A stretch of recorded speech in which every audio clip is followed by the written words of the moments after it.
Hello, my name's Christy Clark and I'm here with author Dr Charles Margerison.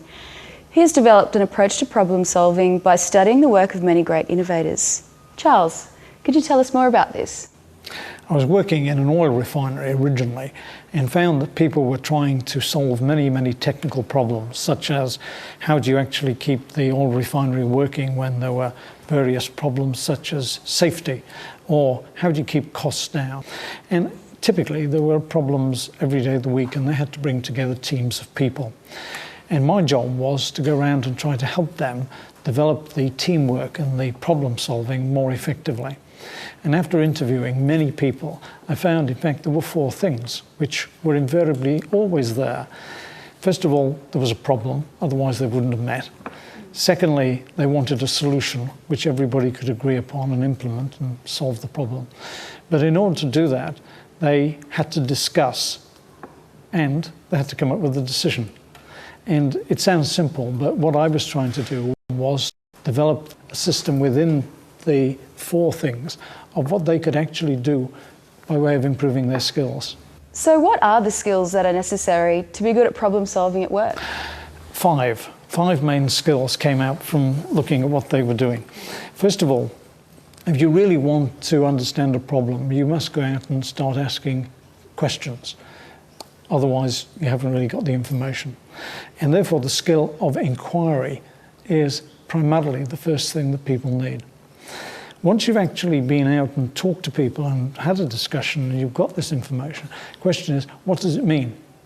And the second thing, therefore, has to be diagnosis. You come up with some explanation of what is actually causing the problem. And in the process of which you get greater clarity and begin to think, well, maybe we actually know what the problem is now, but you may not know what the solution is, even though you may have diagnosed what the cause was.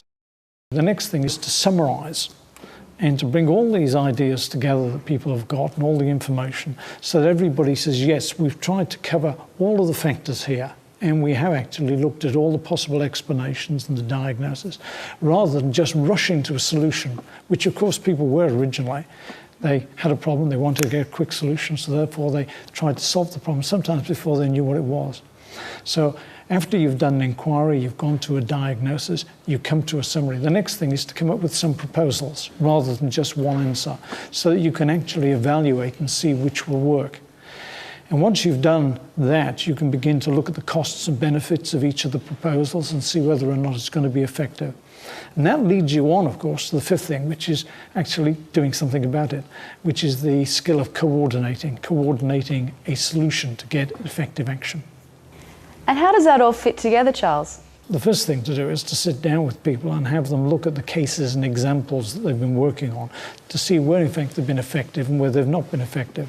Usually when you do that, you immediately get people to say, oh, we rushed to a solution too quickly before we had the information.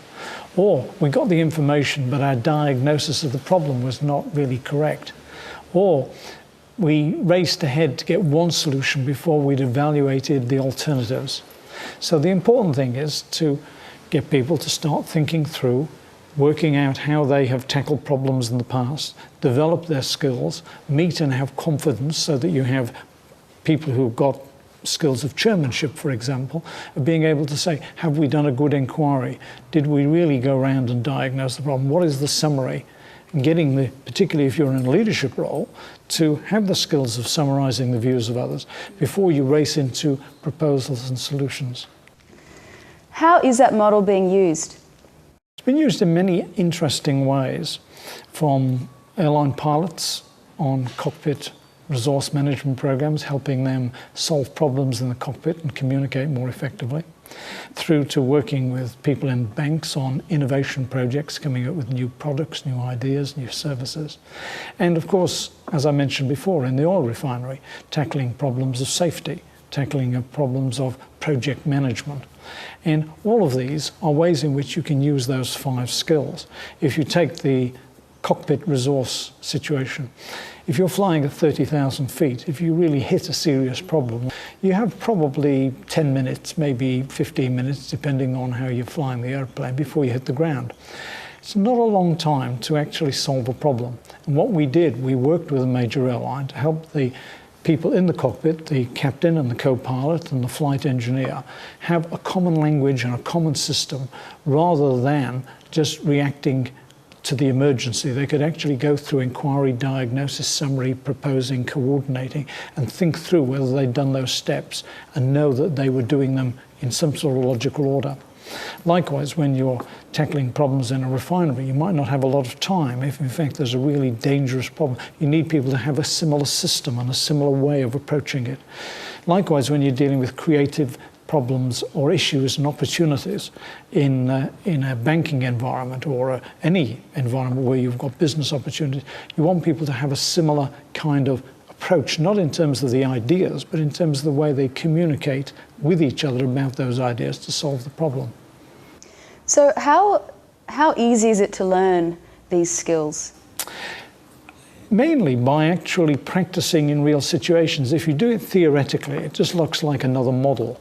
And the real issue is whether or not you can practice those on a real time situation when you have a real issue to confront. Most people say, do you have to go through inquiry, diagnosis, summarizing, proposing, and coordinating? Now, typically, if you go to your doctor will initially say, okay, how long have you had the problem? Is anybody else in your family has had the problem? Does it hurt? Da, da, da. That is an inquiry.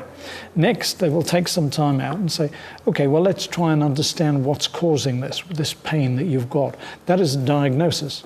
Next, they will usually come up and summarize and say, well, in my view, this is not only the evidence, but the reasoning and the thought process behind my diagnosis and what perhaps I'm going to say to you next. And then they come up with a proposal, prescription, and eventually you get some sort of prescription which is coordinating the action.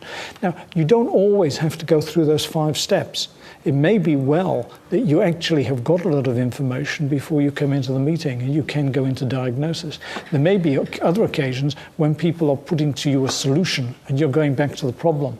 There are times when, in fact, you really think that it's pretty obvious what the solution is. What we should really go out is test it in practice. So there's no reason necessarily to always go through logically and one step after another.